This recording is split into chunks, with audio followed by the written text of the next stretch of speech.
İsa mukaddes ruhun güýji bilen jelile dolanyp geldi. Ol haktaky gurrunlar etrawyň çar tarapyna ýaýrady. Ol Ýahudularyň sinagogalaryna halka öwretmäge başlady. Hemmeler oňa öwgäy diýardylar. Bir gün İsa öz dogduk mekany bolan Nasra gitdi. Ol sabat günü adatdaky ýaly sinagoga baryp, mukaddes ýazgylardan okamak üçin ýerinden turdy. Oňa Işaýa peýgamberiň kitabyny berdiler. Ol hem kitap açyp, şu sözleriň ýazylan ýerini tapdy. Rabbin ruhu üstümnedir. Gariplara hoş habar bildirmegim üçin ol meni seçip saylady.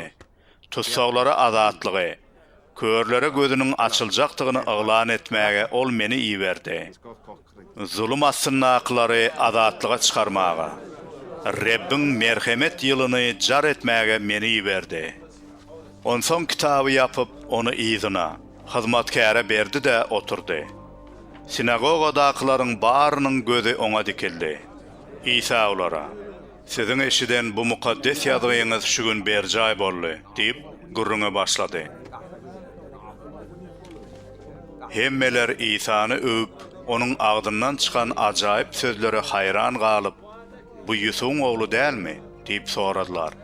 İsa olara: "Siziň maňa, ey Lukman, ilki özüňe şifa ber" diýen nakyly aýtjakdyňyzy bilip durun. Siz Kapernaumda eden işlerini eşitdik. Olary şu ýerde, öz ýurdunda da berjaý et de diýersiňiz, diýdi. Ol ýene şeýle diýdi.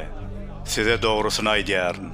Hiç bir peýgamber öz ýurduna kabul edilmeýär. Size hakykat aýdýaryn. Ilyasyň döwründe 3 ýyl 6 aýlap asmandan ýekeje damjada ýagyş damman, ähli ýurda elhenç açlyk düşenne, Israilda köp dul aýallar bardy.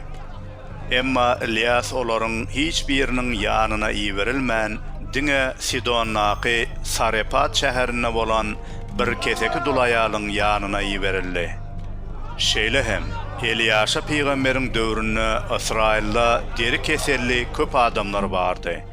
Emma Eliýaşa diňe Siriýaly keseki nagamanyň ýanyna iýberildi we ondan başga hiç kim tämiz bolmady. Bu sözleri eşidenlerine sinagogadakylaryň bary gahar gazaba minni.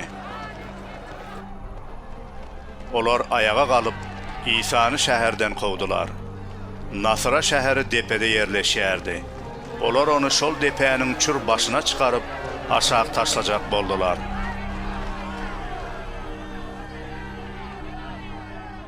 Emma İsa olaryň arasyndan geçip ol ýerden çykyp gaýtdy.